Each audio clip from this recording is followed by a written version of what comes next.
Welcome to the Friends of Work podcast, the podcast about mastering emotional intelligence at work.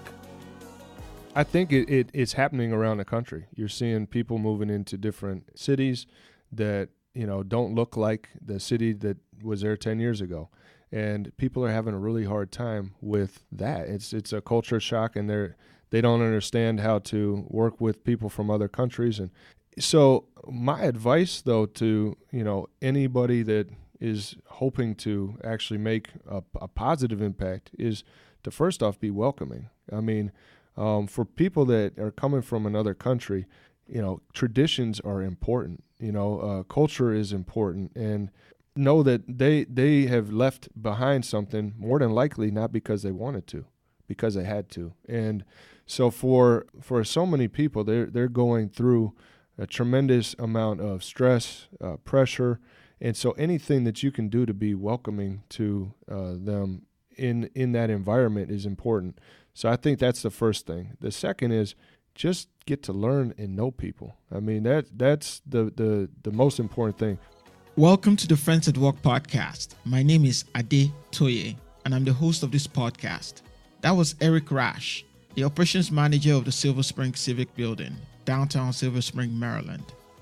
Silver Spring shares a border with Washington, D.C., and is one of the 10 most diverse cities in the United States. Eric, who's originally from Missouri, shares some great insights into interacting with immigrants and lessons from his 2 decades experience in community service. Just before I play you the rest of our conversation, here's a quick announcement. In the coming weeks, the Friends of Work podcast with Toye will be bringing you even more exciting guests and events. To support this podcast and to learn more about our future plans, please go to patreon.com/friendsatwork. That is patreon.com/friendsatwork. Thank you. My name's Rasch, and I'm the operations manager for the Silver Spring Civic Building at Veterans Plaza. It's considered the region's premier gathering place for government, culture, commerce, and community. And I love it, and I thank you for welcoming me down here to the living room today. How does one even get into this kind of business, managing a space like that? Because, I think about it and I'm like, if I wanted to get your type of job, how do I prepare myself to get that kind of thing? Yeah, and it's interesting that you have asked that, because recently I was at a meeting and someone asked me the same question. She said she had a son that was getting ready to go to college. He wasn't sure what he wanted to do, but she saw me and she said, you remind me of my son. I would love to tell him how you got there. And so it's kind of neat sometimes when you think about it, how life plays out. And so for me, it started in Kansas City, Missouri, where I'm from. And I was one day working at an ice skating rink in the winter time, and it was a seasonal position. And I would go up to this neighborhood recreation center and play basketball with a lot of the guys. And one of the guys that led the facility, he comes up to me and he says, "Hey, you work really well with these kids. Would you like a job?" Well, because it was my summer, or the winter was ending, and I was probably in search of a job and it seemed pretty cool, he said, "Yeah, go ahead and take the job." And I did, and it was fantastic. It was at Troost Midtown Community Center, and it was my first introduction into public service. It was a nonprofit facility, and we had a soup kitchen. We offered after-school programs, and it was really a lot of fun. And I was a young guy at that time, so I really had some fantastic mentors to look up to. But that got me the start to this trajectory of public service. So you're saying that to get along this lines, start serving wherever you are. That's what I kind of hearing from you. Yeah. And that's it. I mean, I think for a lot of people, and so I guess to kind of go a little bit further into it, that led to a Parks and Recreation opportunity. So I did the nonprofit in the neighborhood for a while, and it was in a rough neighborhood, and that's where I kind of grew up. And so the community really needed a safe place to go, and I felt that I was going to help create that space along with others. And from there, I went to the Kansas City, Missouri Parks and Recreation, which was a huge opportunity because it's a big city. and they had recreation facilities and places for people to go all around the city. And so it also kind of started with a part-time position at the Parks and Recreation Department for Kansas City, Missouri. And my boss at the time called me, I remember this really clearly, and he says, "We would like to offer you a full-time position with the department." I said, "Well, okay, well, what's that entail?" He says, "The same stuff you're doing, but you'll get benefits and paid time off." I said, "Well, that sounds pretty good." And he said a little bit more money. So anyways, that was how I got started. I had a passion for it. I loved it. And so I was in Parks and Recreation, just doing work, running summer camps, working with senior citizens, working with adult programs, just you name it, I was up for it. And I said yes to everything. And so there was a lot of opportunities because, some people don't say yes to everything.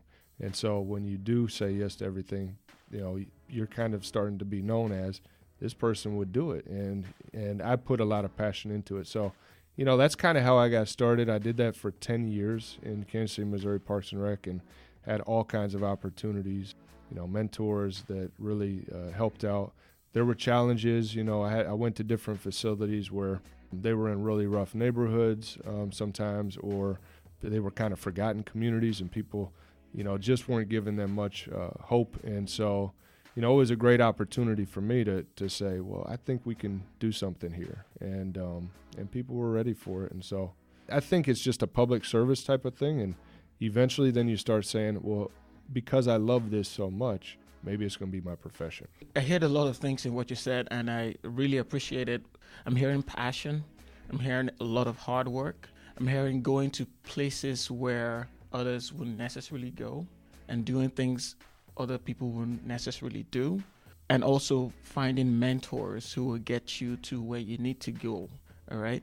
And I noticed this from life experience generally, that the more you do something, the more you work in a field, the more you realize the opportunities that lie there, and possibly find a way to even do more because you are focused on that thing. So another thing I hear is focus within the service. Am I hearing you right with all of these things? Oh, definitely. Focus is important because over the course of my career, I've had different focal points. It may be just at one point to make a soccer league that has, 2 teams in it, turn it into a soccer league with 30 teams. And that's a big focus where I remember in Tacoma Park when I first got there, we had in Tacoma Park, Maryland, we had a t-ball league, and there was 12 kids in the program, and I said, that's not enough to play each other. There's really not enough. And so that was an easy focus to say we got to have enough kids in this program to have them play each other, have games, see different teams each week. They're not playing the exact same team every week. And so, you take sometimes the obvious and you say, all right, how are we going to make this better? How are we going to do things that we know are going to get people excited? So by the end of my time there, we had 120 kids in the program, and we cut off registration every year because we simply had, limited parks, and we also were up against the weather because, the later in the day it got really hot and the kids, couldn't take it. So with that program, though, 120 kids maxed out, and year after year, people were really looking forward to it. But those are the type of things with the focus. You just find something that you really want to improve and go ahead and make that happen. Nice. From what you talked about, you worked in very diverse places, from Missouri to Maryland. I've been to Missouri. It can be more different from Maryland, in my opinion. There's some differences, for sure. Yeah, there's some differences.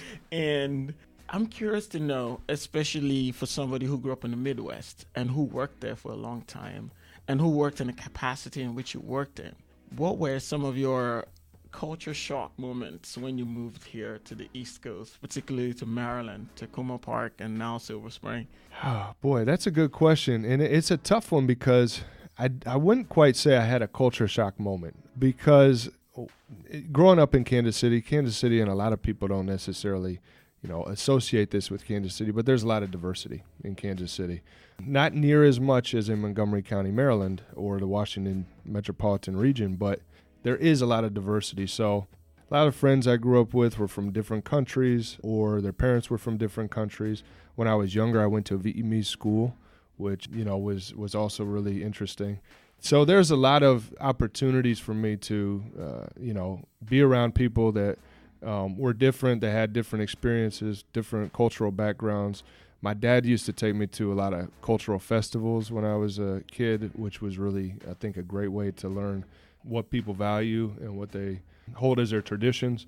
So I wouldn't say necessarily that there was a huge, aha moment when I moved here, but there's definitely like a huge amount that I've learned since moving here, and I have a deeper understanding of people and cultures, and what I keep on trying to do is learn more about it every day I can. And I think when you also have that, when you're showing that you are interested in it, people are so willing to share it with you. And so I've found that that's one of the biggest things. I can't thank so many people for inviting me to, their picnic or their celebration or their, gathering, simply to say, hey, we want you here and we want to share this with you. And and then I get to tell people about it, and it's a lot of fun. Nice. 4 of the most diverse cities in America, ahead of New York City, are in Montgomery County. And I've been checking the stats for the last 3 years, and it's amazing. Well, this year only 3. Well, from the last stat I checked, there were only 3 cities that were 3 of the 10. And I appreciate that you grew up in a city that was diverse, and so there wasn't like huge shock moments. But I want to mix this question in two. One is, even if you didn't have shock moments, I'll give you my experience. I had, moving here from Nigeria, I had culture shock moments, even though I knew intellectually and a little bit socially as much as you could about America, and I'd visited before I moved. So there were culture shock moments, but there were also culture aftershock moments for me, where it was like I thought I'd figured some things out, and then something happens, and I'm like, no, I didn't. I don't think I really figured that out, or it still shocks me, but it's along the same lines of where I thought I had figured things out.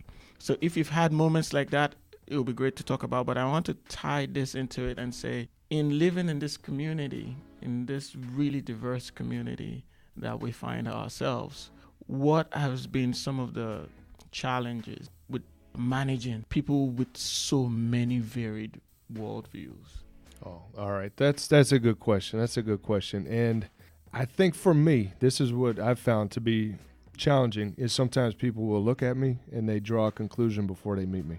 And you may be able to relate to that. That's what it sounds like too.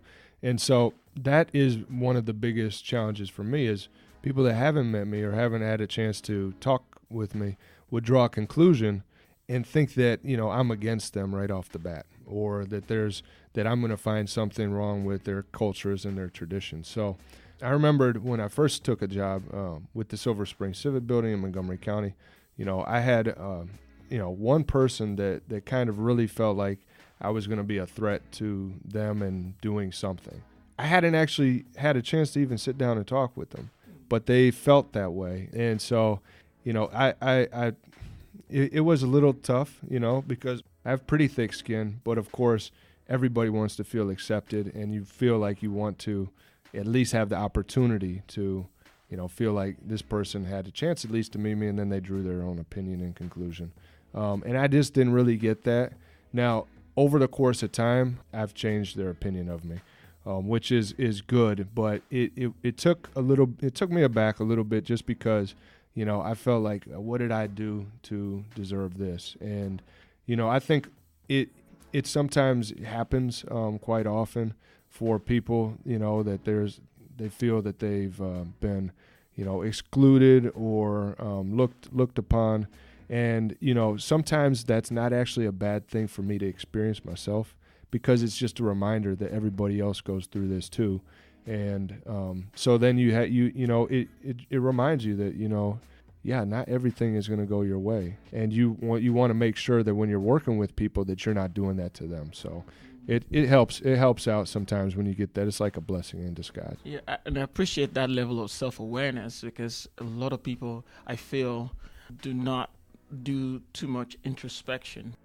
As I've talked with people, and I know I'm generalizing, but I feel like if more people did more introspection about how their actions influence and affect other people, we would have a less threatened or a less aggressive and dangerous world, really.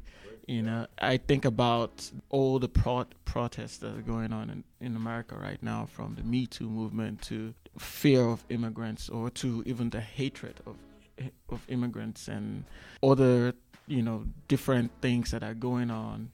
And I see and hear a lot of lack of self-awareness in those conversations. And I wish there was more, but I wish there was a whole lot more. But saying all of that as a background, and I feel like you're in a much better position to address this issue, frankly, in America, because skin color matters. All right. How would you speak to another community that's not as diverse as Silver Spring or Tacoma Park or Kansas City? Somebody who's a manager in your role in a more homogeneous, mostly white community, how would you advise them to create a more welcoming environment, safe and welcoming environment for people who are not like them? Well, that's a fantastic question. I think it's happening around the country. You're seeing people moving into different cities that, don't look like the city that was there 10 years ago. And people are having a really hard time with that. It's a culture shock, and they don't understand how to work with people from other countries. And so my advice, though, to anybody that is hoping to actually make a positive impact is to first off be welcoming. I mean, for people that are coming from another country, traditions are important. Culture is important, and know that they have left behind something, more than likely not because they wanted to, because they had to. And so for so many people, they're going through a tremendous amount of stress, pressure, and so anything that you can do to be welcoming to them in that environment is important. So I think that's the first thing. The second is just get to learn and know people. I mean, that's the most important thing. For me, whenever I go to a community, and even in Kansas City, which I spent over 10 years there, I went to a diverse amount of community centers, facilities around the city, that one neighborhood is very different from another. And so when I would do that, I wouldn't try to come there with my own agenda. I wanted to learn the neighborhood. I wanted to learn the people that were in there, find out what mattered to them, why they, either why they weren't going to that facility or why they needed to go. What kind of services did they need? I'll tell you just a quick story about this facility called Southeast Community Center.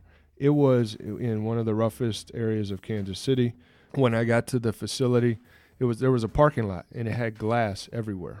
And no one could park in the parking lot. In fact, people parked on grass that was further away from the community center when they did park. And I was kind of shocked. I was like, why do we have glass everywhere? Why is there a parking lot where no one's parking on it?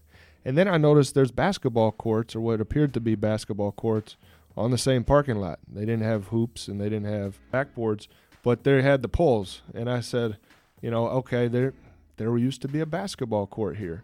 So every day I would go out there with a broom and a dustpan, and I would just simply start sweeping. And everybody at that facility and in the community would say, what's wrong with this guy? Doesn't he know that there's going to be more glass there tomorrow? And I would do it, but people were curious. What's his strategy? I didn't try to do it all at once. It was just a little bit at a day. And so eventually, though, the parking lot was completely clean. And the kids helped. The kids came and they were looking for something to do. I said, yeah, we got another broom and a dustpan. Why don't you grab it? We'll do this together. And it gave them a new ownership of a parking lot that they had kind of said, this thing is not.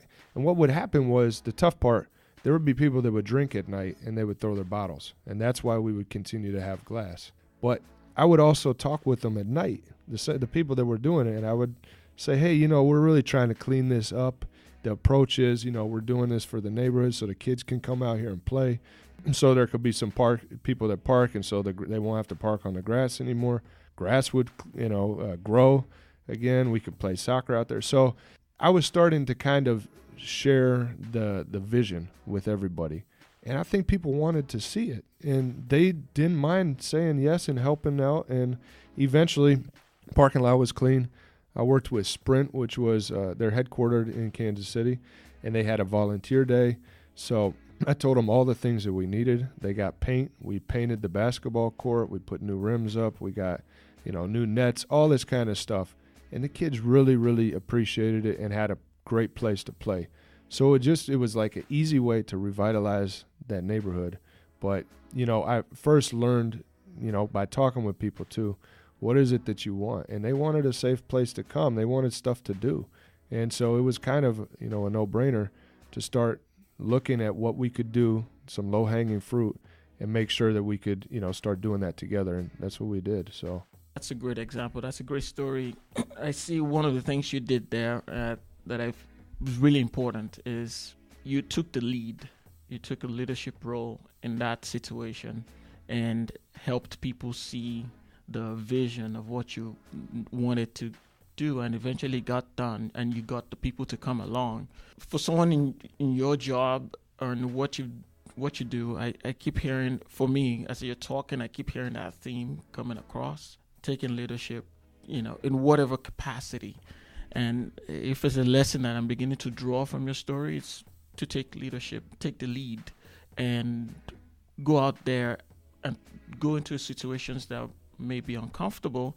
You might find out that there are diamonds in the rough, really, that you can polish off, and everybody can say, "Oh, this is great."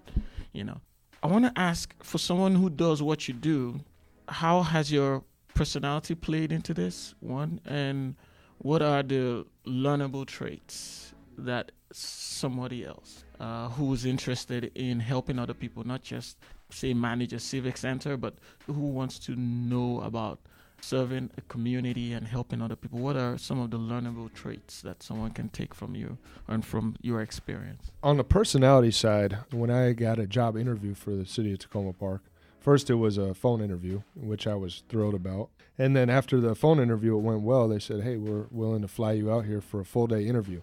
And so I said, I love doing that, and I went ahead and took it. But I met everybody that day, from the city manager, to different department leaders. And one thing was my direct supervisor, which was the director of the department. She said, "Well, if I'm going to take a risk on you, Eric, to bring you halfway across the country, and I have all these other well-qualified applicants that are from around the area here too, how are you going to get things done? How are you going to make things happen?" And I gave an answer which I think it's only the way that someone trusts you.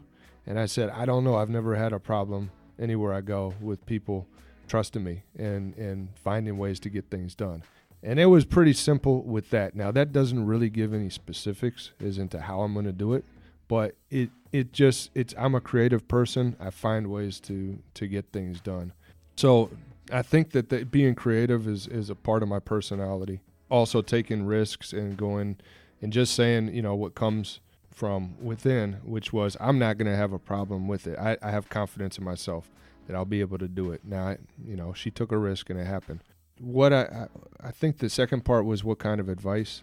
Yeah, what are the learnable traits that somebody else who doesn't necessarily have your personality can say, okay, I can learn how to do this, even if I don't naturally have these qualities right now? Yeah, that's important. I think everybody has to really just be with their authentic self. And I think that's something that folks really need to embrace is, don't try to be like somebody else. If you're trying to be like somebody else, it's going to be really hard, and people may find you to be awkward. There's stuff that you can take from people, though, and that's I think at the heart of your question is, what do you see other people doing that you could learn and do?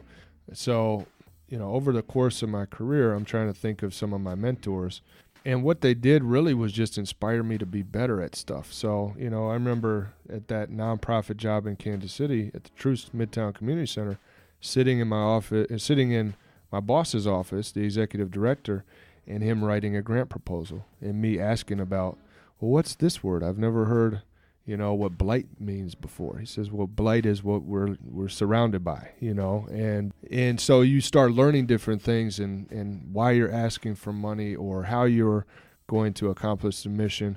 So I learned from him that you're going to need to be a good writer if you're going to ask for money.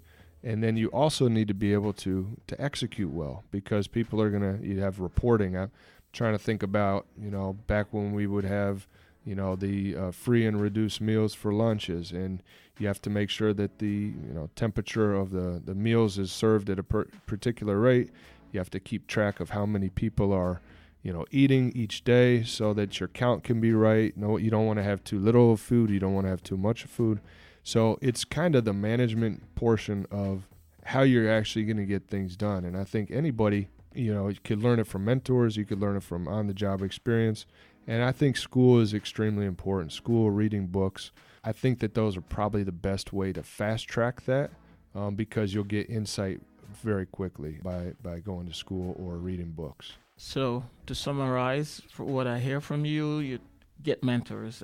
In fact, that sticks out to me significantly.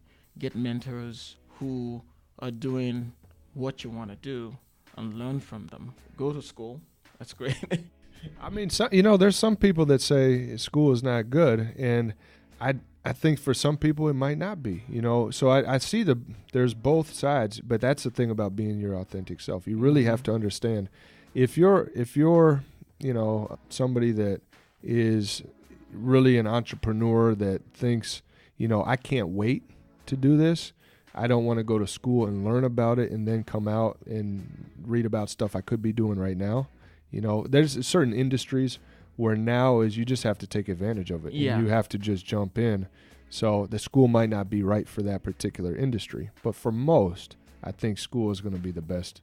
Yeah, getting information and learning is extremely important from what I'm hearing. So the other thing you also talked about is reading books, right? Get more information, be your authentic self. And so those are the critical things to learn from. Let me ask one of the last few questions. What would be your advice to someone just starting out? Now that you have a few decades of experience, what would be your advice to your younger self if you were to go along the same path but fast track? What would make you go faster? What would you do better? What would you do differently? What's your advice to your younger self? In some ways, I wouldn't probably change anything. The reason I say that is because, you can grow the most from struggles. So if I think back to how I could probably circumvent some of those experiences where I reached a certain level or a point, and then I realized, I can't go any further here. But it was really because I needed to learn something to grow, so that was more of the challenge that I had, and for me, I'm from the Show Me State, all right? It's Kansas City, Missouri. Missouri is the Show Me State. Sometimes I have to experience it, and so I could say, just go to school, find a career, get great mentors. But for me, it was really important that I had those challenges. I did have great people around me. That was the thing. It's countless people. I would love to say it was, a handful of people, but it's countless people that really, at a certain point in my career, had such a major impact and influence to be able to have me go in a different direction or to break through what was, holding me back. And so, I think just having a self-awareness is really important for someone if it was a younger self, because for me, that was probably one of my biggest challenges, just not being necessarily self-aware of my shortcomings and my strengths. And when you start looking at it and saying, okay, I'm really strong at this, I'm going to continue to do this, and you know what, now I have more confidence that I can do this because, you believe in it and you have that confidence. That's one thing. You need to know where you fit in. If you're weak in some parts, that's where you really need to say, okay, this weakness, if I really want to be dynamic in this particular area, how am I going to do it? And you need to work on those skills. And so those, being self-awareness, that's probably the best thing. I know for a long time I probably wasn't. I was just getting by. And I think that sometimes, you may have that arrogance at a younger self to be able to say, okay, I'm good at this. And, other people say, yeah, he's good, but he's got a lot to learn. And I think that's an important factor, is knowing where you're at, what other people think about you, what they think that you could do, but you're limited because you're doing that. So having that 360 self-awareness of what other people think you can do, but then also knowing yourself, because you have to have confidence in yourself first. Otherwise, people won't really, they won't buy into what you're trying to do. So I love what you talked about, and one of the things that I rarely hear is people talking about the value in the struggle. And I think it's an amazing thing to be aware that there is value and strength, or there's stuff to learn by overcoming certain challenges. I don't think it's one of those things that you hear from success motivation a lot. It's like, go straight to this. This is what you do. This is what you do. And let me give you an observation. As someone who grew up in a totally different culture than this, and I guess to say in a different time, I do not look it, but I'm in my 4th decade. Now you look good. Yeah, there we go. And one of the things that I see with the younger generation and with what the media says is, particularly here now, is you just do it, and do it only if it's pleasurable, only if it works for you. You come up against the hurdle, it's just bypass it. Don't go through the situation. And I feel, and I'm not a psychologist by any long shot, but I feel one of the reasons why a lot of people are depressed, a lot of people, not everybody, but some people are depressed, and some people even, end their lives, is that they've been told that all their lives is going to be easy. That's so true. And then life hits them with reality, and what they keep hearing and what they're experiencing are so different that they can't make sense of the two. And so that challenge, and that's why, and I bring this out to show how I really appreciate you talking about the struggles, because everywhere else I feel, or in most of the parts of the world, especially if you grew up in a third world country like I did, I grew up pretty well off in the third world country. Considering. Yep. All right. But I still learned the value in the fact that you needed to go through stuff. And the fact that it's hard doesn't mean that it's not the right direction. Well, and that reminds me, when you were talking, that I'm thinking back to 20 years ago, and I'm thinking back to my younger self, and it reminded me, at that time I learned a lesson, which was live like no one today, and you'll live like no one else tomorrow. And that was something that was a motivator back then for me, which said, okay, Eric, you're going to take on this day, and you're starting your day off at 9 a.m. and you're leaving work at 3 a.m. And what does it look like for you when everybody else is going out to the parties and picnics and doing all those different things? Why are you saying yes to this? All right, no one else is doing that, and it would be, maybe you're making overtime money and all that, which is okay, but it was really because they needed somebody to run these programs. I'm thinking back at this program called Night Hoops, which was a major initiative in the city, in Kansas City. There was a lot of crime and violence in the city, and the idea was, let's have basketball all around the city so that a lot of these young guys would have something constructive to do at night, and people that don't play basketball would come and watch it, and it would be in a safe place. And it actually helped a lot. It reduced crime in the city significantly. But that also meant that they needed people to work these events and facilities and manage everything. And so I would say yes to it, and I would work around the clock, sometimes 7 days a week. Saturdays, Sundays, I didn't have a Saturday or Sunday off. So other people were inviting me to barbecues and cookouts and pool parties and all the fun stuff, and I'm missing it, But I knew back then that, one, I loved what I did, so just find joy in what you're doing. Don't always think that you should be doing something else. And that I think sometimes is where a lot of the young people, they see stuff and they're not necessarily focused on what they want long term. It's kind of short term for them. So I think, going back to just advice wise, think where you want to be in 10, 15, 20 years. and putting in the work and why you're doing it, and then find joy in what you're doing at that moment. And that's important.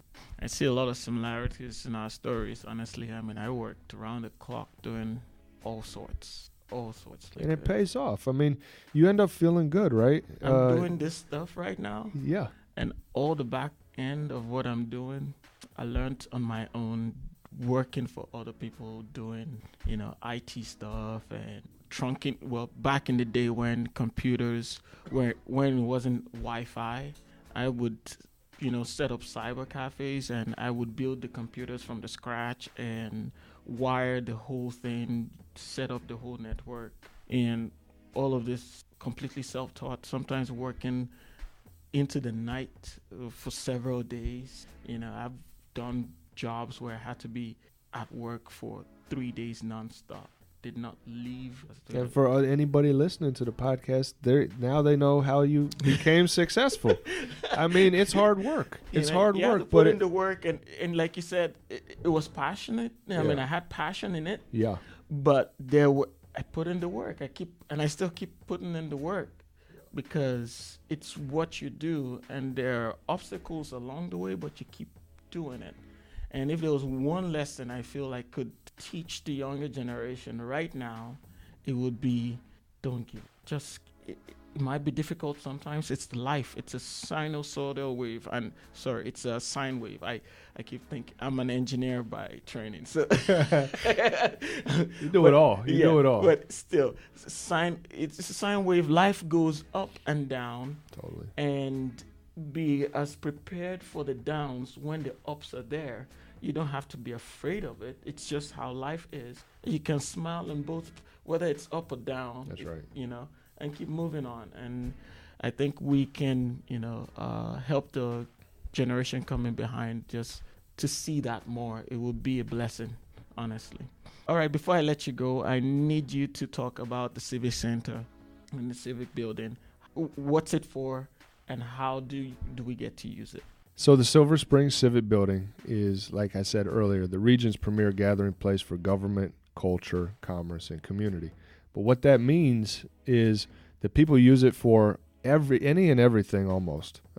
We have festivals there every Sunday this summer, which is incredible if you think about it. So in downtown Silver Spring, if you're here on a Sunday, you can come to the Veterans Plaza and you can be in the mix and the fun and have a good time. And so much of it is cultural, which is also, it's fantastic. Remember, I was telling you that I went to cultural festivals as a kid when I grew up. This is where parents should be taking their kids on the weekends to a lot of these cultural festivals. One thing that sometimes does, disappoint me a little bit is not seeing enough diversity at the cultural festivals. I would love to see people from other backgrounds coming and experiencing it and trying it. Now, I do see some, but I always want to see more. I mean, and that's just one thing. But beyond Veterans Plaza, people come there. We have outdoor movie nights. We have concerts. Every Tuesday, Wednesday, and Thursday, we have outdoor entertainment right now. There's a farmer's market on Saturdays. It's a lot going on. There's something called street buskers, too, or street performers.